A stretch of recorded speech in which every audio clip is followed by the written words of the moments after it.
On November 4th, Zohran Mamdani was elected the mayor of New York.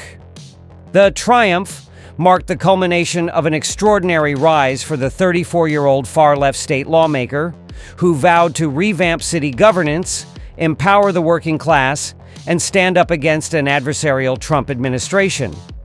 With his commanding win, the Democratic Socialist will etch his place in history as the city's first Muslim mayor, the first of South Asian heritage, and the firstborn in Africa.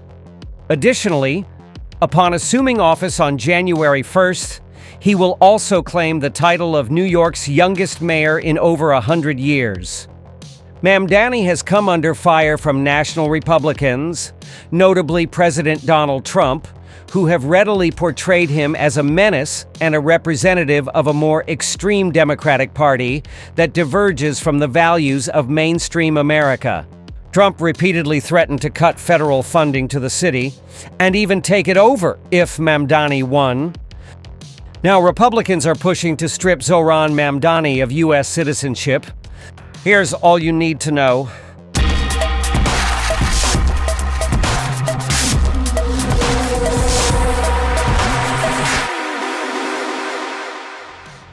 Mamdani was born in Uganda, where he spent his early childhood, but was raised in New York City and became a U.S. citizen in 2018.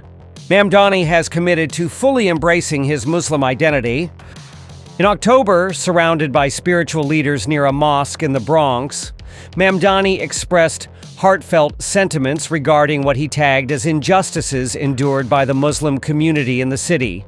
Struggling to hold back tears, he shared the story of his aunt, who refrained from using the subway after the September 11th attacks, fearing for her safety while wearing her religious headscarf.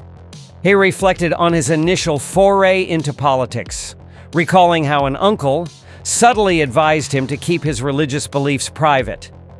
During his campaign, Mamdani raised concerns among Israelis by openly rejecting the pro-Israel position that has been a staple for mayoral candidates in New York.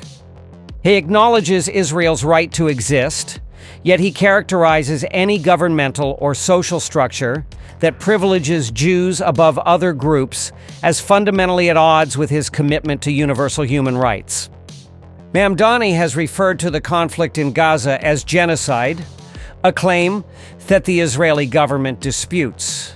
He has pledged to detain Prime Minister Benjamin Netanyahu should the premier enter the city, and indicated a willingness to sever connections with Israeli businesses and academic institutions in light of the ongoing crisis in Gaza.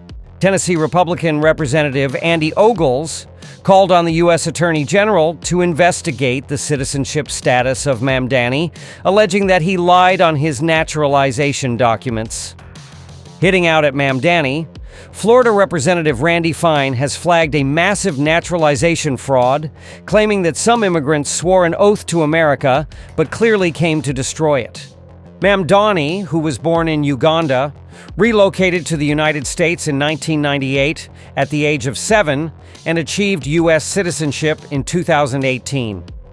Typically, adults seeking U.S. citizenship must have resided in the country as lawful permanent residents for a minimum of 5 years or 3 years if they are married to a U.S. citizen.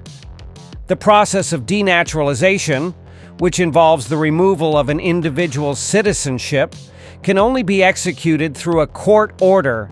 This measure has been infrequently utilized, primarily in cases involving the deportation of Nazis who escaped to the U.S. following World War II, as well as individuals convicted of or linked to terrorism. Up to this point, leading experts in immigration law have reported that they have found no proof to back up the claims made by Republicans. The unexpected ascent of Mamdani bolsters the arguments of Democrats advocating for the party to shift towards more progressive candidates rather than continuing to support centrist figures in a bid to reclaim the swing voters who have drifted away from the party.